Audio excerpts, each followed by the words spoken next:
27 years ago, two young adults by the names of Erica and Daryl collided as they were working in the emergency room in Albany, New York. I thought she was incredibly pretty, and she had her hair pulled back in these little baby waves. It's absolutely beautiful to me.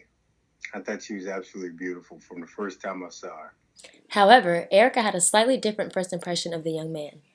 Well, actually, I didn't really pay too much attention to guys that I worked with. And at the time, there weren't, most of the residents that would come through the ER were a bunch of old men. So I never paid them any attention. And he was nice and speaking, but I didn't know that he was a physician. And he came and sat down next to me on purpose, I'm sure, and answered his pager and said that he was Dr. Ellis. So I took another look at him and I thought, okay, I got to he's look not better.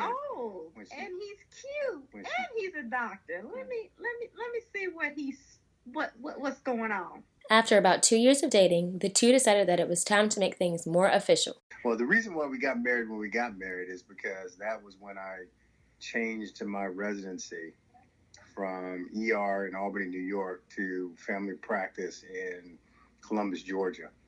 I asked Erica to come and be with me down in Georgia. And she said she would not leave her family and move to the other side of the country to be living with her boyfriend, and that I would need to marry her for that to happen. And I loved her, so I did. I asked her to marry me. The move was in transition and the wedding bells were ringing. But Erica and Daryl were faced with a challenge that had the potential to change their lives forever. It was very difficult, particularly the circumstances under which the transition took place. I was struggling with an addiction problem and left Albany to go into chemical dependency treatment down in Atlanta. That's how I ended up down in the South. I actually proposed to Erica over the phone from a three-quarter house in Atlanta, and she accepted. And then once I graduated or was released from the treatment program, got a position in the residency program in Columbus. And then we got married in her aunt's house with our reception in her aunt's garage. I really got to know him prior to knowing that he had a problem with addiction, and that was who I fell in love with.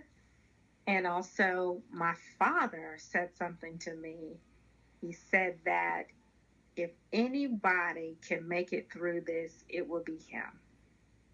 And it confirmed the fact that it just made me feel like, yes, this is the right thing to do, to be supportive and to, even though I didn't understand a lot about addiction at that time, and to just move forward with the relationship. And so, and from that, I felt that God would show me what I needed to see, when I needed to see it, and what I needed to do, and because those were the only elements that I could control at that time. And that's ultimately, I believe, how I got through it. Struggle, heartbreak, resilience, and faith allowed this couple to win the battle against addiction. A story that truly has a happily ever after. A story that conveys love, dedication, and the peace that comes from submitting to a higher power. I am proud to say that this story includes me. This story encompasses the core of who I am, of my parents, and how the Ellis family became who they are today. From Clemson University, Kendall Ellis, Clemson News Now.